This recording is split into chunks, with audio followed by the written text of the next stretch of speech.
What are you doing? I'm distracting you, you big turd blossom.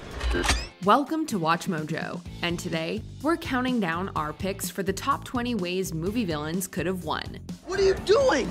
Giving you your reward. Your eternal reward. You better not be wasting my time. No, I have too much to live for. When you have to shoot, don't talk. For this list, we'll be looking at bad guys who had victory in the palm of their hands, but blew it by ignoring the obvious. Can you think of any villains who could have easily won? Let us know in the comments. Number 20. Finish him. The Dark Knight Rises. Breaking Batman's back with his bare hands, Bane achieves the unthinkable. Oh, your money! Although all the pieces are in place for the League of Shadows to take over Gotham, Bane refuses to simply finish the job. Instead, Bruce Wayne is sent to an unguarded underground prison. Even after trapping the authorities and blocking off all city exits, Bane doesn't immediately use the nuclear bomb at his disposal. Bane explains that despair is rooted in hope. As I terrorize Gotham, I will feed its people hope to poison their souls. By giving Gotham hope, however, Bane allows Bruce enough time to stage a comeback. Granted, Bane probably wasn't expecting Bruce to cure his back with a rope, and we're not entirely sure how Bruce got back to Gotham. Still, Bane should have either killed Bruce or organized better security for that prison.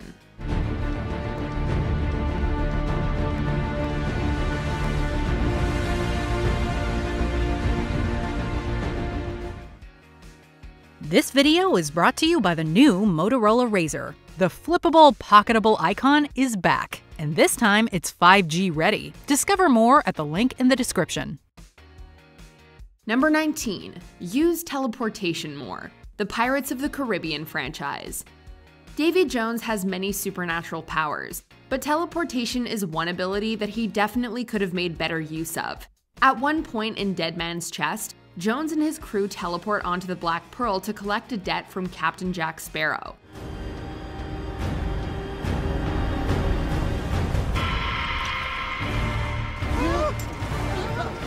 Jack manages to buy himself 3 extra days, but why doesn't Jones use this ability all the time? In At World's End, Jones teleports onto the Black Pearl's brig to confront Calypso. My sweet. Instead of reconnecting with an old flame, Jones should have used this power to ambush our heroes. This power would have been especially beneficial during his final duel against Jack. Jones could have used teleportation to sneak up on Jack and reclaim his heart, but he once again ignores his greatest advantage. You're a cruel man, Jack Sparrow. Number 18. Send another henchman. Snow White and the Seven Dwarfs. To secure her title as the fairest in the land, the queen orders her huntsman to put Snow White 6 feet under.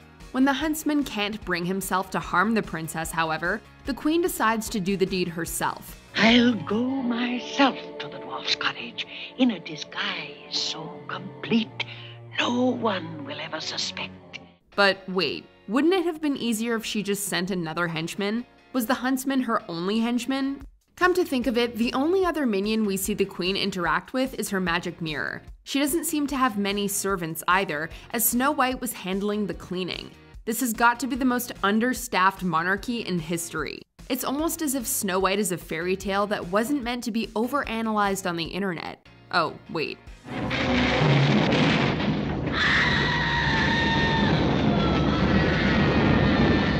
Number 17. Suck out Thackeray's life. Hocus Pocus. Hocus Pocus opens with 3 elderly witches sucking the life out of a little girl to make themselves younger. That's pretty metal for a Disney movie.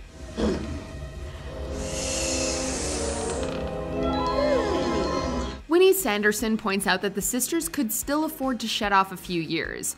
When they discover Thackeray Binks, the Sandersons consider absorbing his youth as well, which would have been the smartest course of action. Let's brew another batch, you Hag! Instead, they turn him into an immortal black cat, making him live with the failure of not being able to save his sister. It's a cruel punishment, but this leaves the door open for Thackeray to one day lift his curse. If they sucked out Thackeray's life, the witches would have had a much easier time dealing with our heroes 300 years later. Come on, move it! Number 16. Leave the Brody family alone. Jaws the Revenge. In case you didn't know, the shark from Jaws was nicknamed Bruce. Bruce apparently had a mate named Brucette, who wreaked havoc in Jaws 2. In Jaws 3D, SeaWorld is terrorized by Brucetta, Bruce's granddaughter, and baby shark, Bruce's great-grandson. The shark in Jaws the Revenge is Bruce's son, Vengeance. As his nickname suggests, Vengeance seeks to devour the Brodies for continually blowing up his family.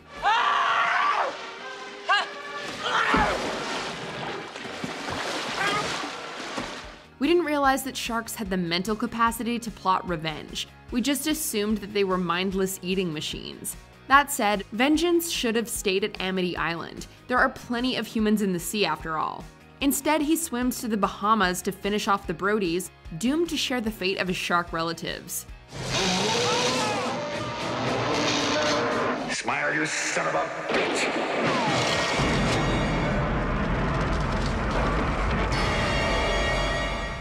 Number 15. Keep the Cats, the Aristocats. With no living relatives, Madame Adelaide decides to leave her vast fortune to her cats. After Duchess and her kittens pass, Adelaide's butler Edgar will inherit everything. Cats inherit first, and I come after the cats. Me after... No, it's not fair. To make himself the sole beneficiary, Edgar tries to get rid of the pesky felines. Here's the thing though. Cats can't communicate with humans or spend money. Even if the cats inherited Adelaide's estate, they would still need Edgar to handle their finances. Edgar could have just bought a lifetime supply of cat food and then spent the rest on himself. Given the size of Adelaide's mansion, it's not like he'd have to share a room with the cats or anything. Adelaide was gift-wrapping Edgar the comfiest cat-sitting job in the world, but his greediness leaves him penniless. If Edgar had only known about the will, I'm sure he never would have left. Number 14. Stop toying with the losers. The It franchise. When Pennywise encounters little Georgie, he doesn't spend weeks terrorizing him. He simply lures him towards a storm drain and takes a big bite.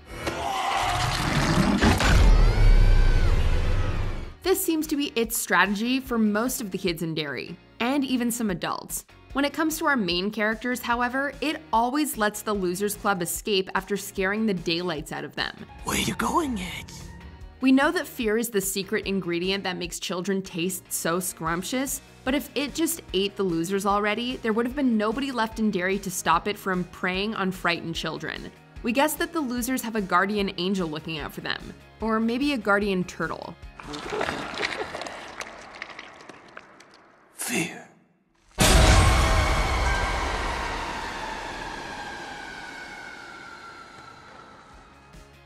Number 13. Build another mutant conversion machine. X-Men: The Last Stand.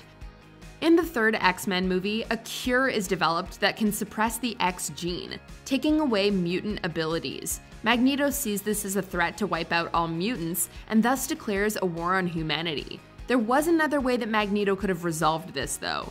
Remember that mutant conversion machine from the first movie? Why not just build another to reverse the effects of the cure?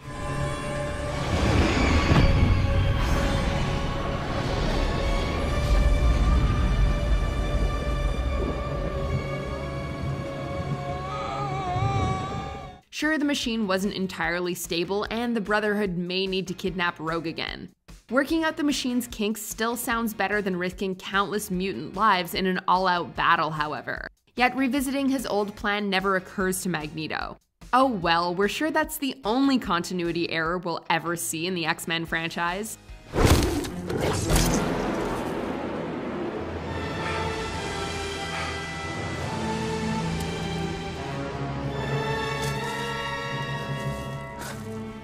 Number 12. Guard the Coffin. Dracula.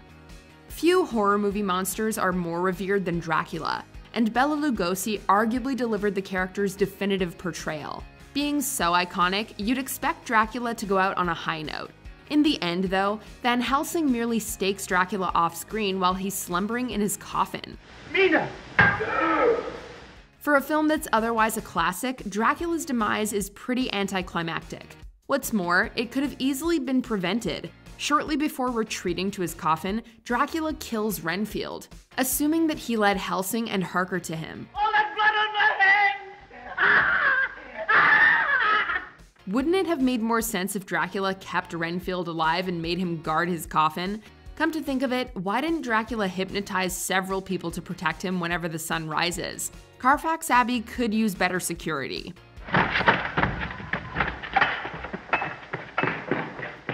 Number 11. Keeping Aladdin alive. Aladdin.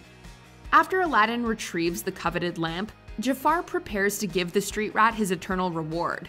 This makes sense as Jafar wants to tie up all loose ends, and the Cave of Wonders is an ideal place to dispose of a body. What are you doing? Giving you your reward. Your eternal reward.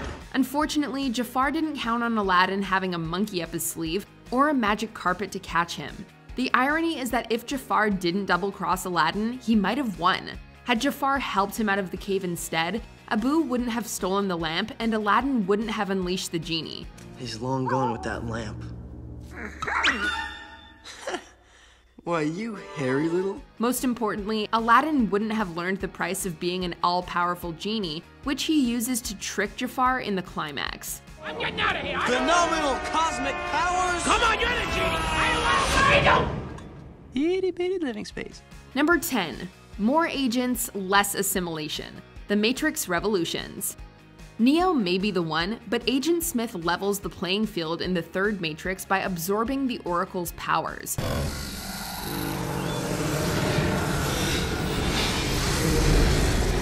Having gained precognition, Smith decides that he can handle Neo on his own. Making his clones stand there and watch seems like such a waste though. Neo can barely hold his own against the main Smith, so imagine how much quicker the fight would have been if every clone joined in. This is my world! My world!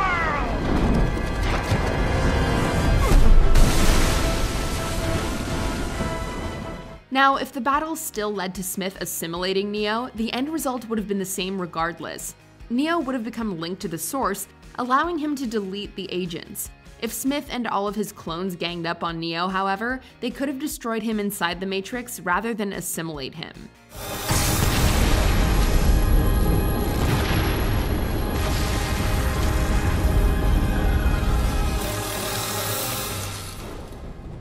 Number 9. Go after baby Sarah, the Terminator. In an apocalyptic future overrun with machines, humanity's only hope is Resistance leader John Connor. To prevent John from being born, Skynet sends a T-800 back to 1984 to take out his mother Sarah.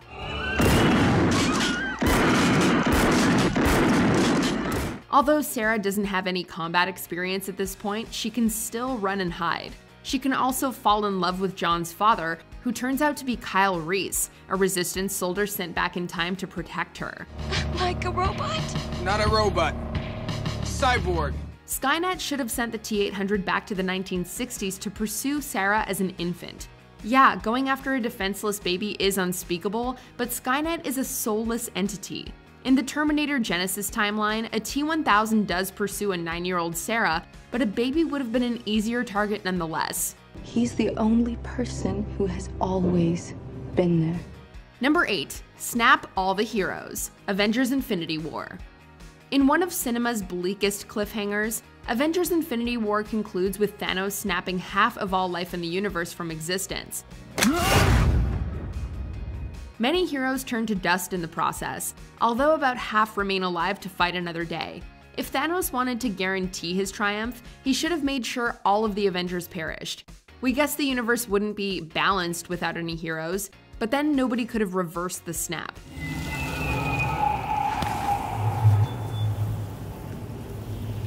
Thanos did promise to spare Tony Stark in exchange for the Time Stone, but Iron Man would have died in space anyway if Captain Marvel got snapped. At the very least, Thanos should have snapped the rat that brought Ant-Man out of the quantum realm. Now, there's an unsung hero.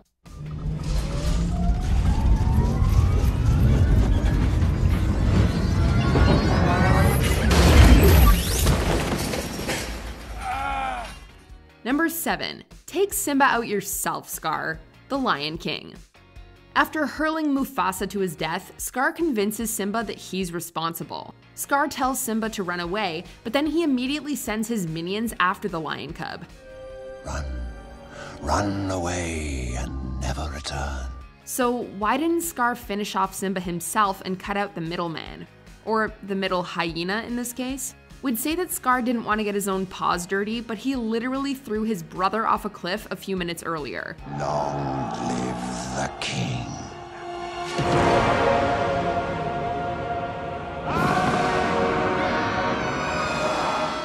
It's not like he's above doing the same thing to his nephew. Scar could have sunk his claws into Simba and then let the hyenas clean up the mess. Be that as it may, getting to hear Jeremy Irons say kill him totally makes up for this plot hole. Kill him. Number 6. Hire an assassin. Batman vs. Superman: Dawn of Justice. For an evil genius, Lex Luthor doesn't surround himself with the most reliable allies. In the original Superman, Lex should have kept a close eye on Eve Teschmacher when she pointed out that her mother lived in the city he was about to destroy. If I help you, do you promise to save my mother first? It's Jesse Eisenberg's Luthor who really defies all logic, however. In an overly complicated plot, Lex manipulates Batman and Superman into fighting each other. Lex trusts that Batman's hatred for Superman will prevail, but wouldn't it have been less convoluted if he hired Deathstroke or Deadshot to take out Supes? You better not be wasting my time. No, I have too much to live for. He could have given them kryptonite bullets and built a mech suit like Batman's. Maybe Lex didn't want any illegal activity traced back to him, but creating Doomsday was kind of a giveaway.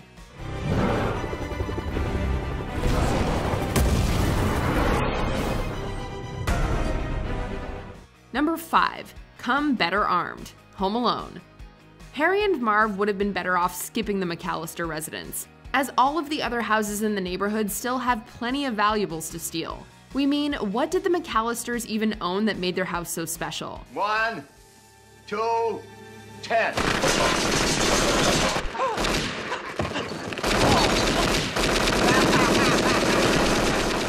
Some mannequins and a Michael Jordan cutout? If robbing this one house was that important, they could have at least brought more than a couple of crowbars. Hello. We don't think Kevin's paint cans and tarantula would have fared well against a firearm. Seemingly having learned his lesson, Harry doesn't underestimate Kevin in the sequel, and arms himself with a gun. Even then, however, he waits until the climax to pull it on Kevin. We feel like he could have taken his shot several other times that night.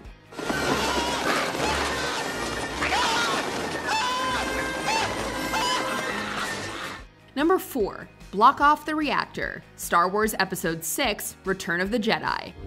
I've placed a weakness deep within the system, a flaw so small and powerful they will never find it.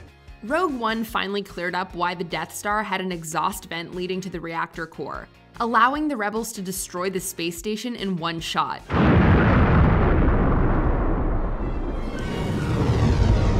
Nevertheless, it doesn't explain why the Empire makes a similar mistake in Return of the Jedi. To be fair, the Empire does fix the exhaust vent issue, meaning the rebels can only attack while the second Death Star is under construction. The Empire even builds a shield projector on Endor to keep the rebels at bay.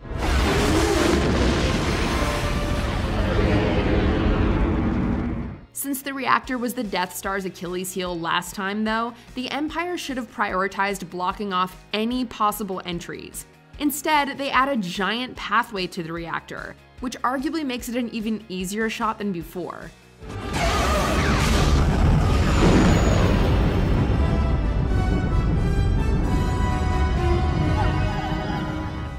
Number 3. Use a time turner. The Harry Potter franchise. Voldemort takes numerous precautions to ensure his victory, even splitting his soul into several Horcruxes. For someone who's always thinking ahead, stealing a time turner apparently never crossed Voldemort's mind.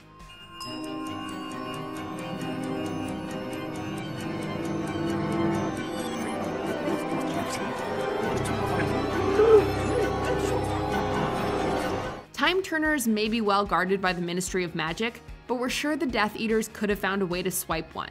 Lucius Malfoy even got a job at the Ministry later down the line.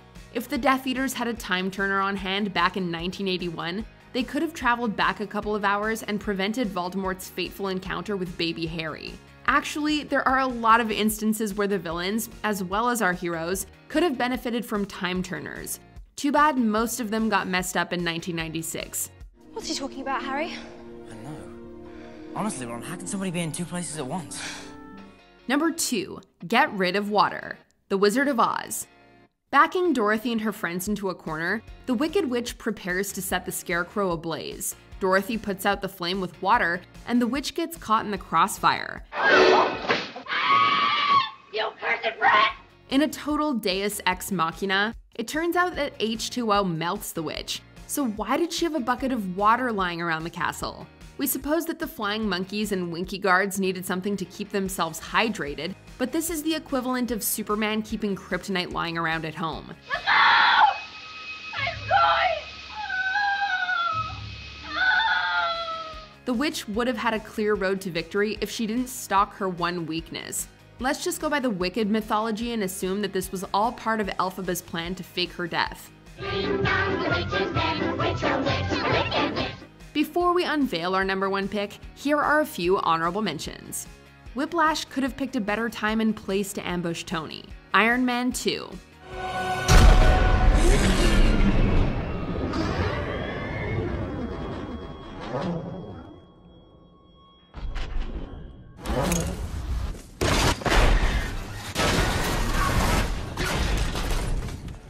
Otto fell for this trick way too easily. Wall-E. Look what I got, Otto! Not possible. That's right! The plant! Oh, you want it? Apocalypse could have used Charles to nuke the world, or just not made his announcement. X-Men Apocalypse. You have lost your way. You have lost your way. But I have returned.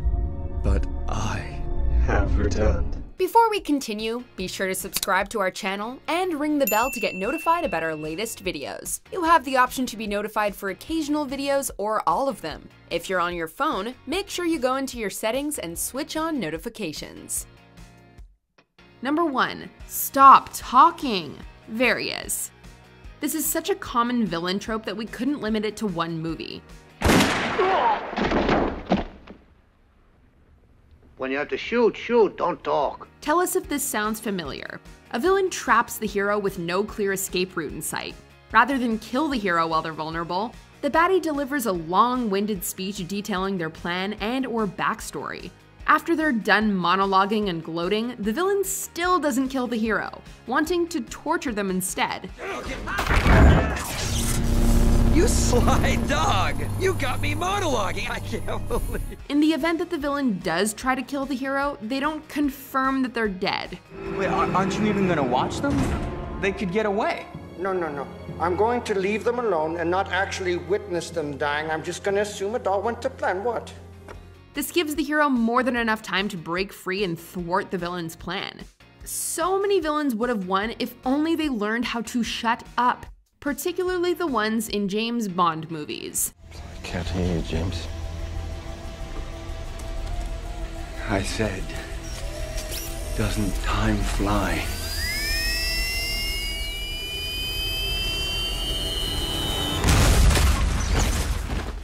Do you agree with our picks? Check out this other recent clip from WatchMojo, and be sure to subscribe and ring the bell to be notified about our latest videos.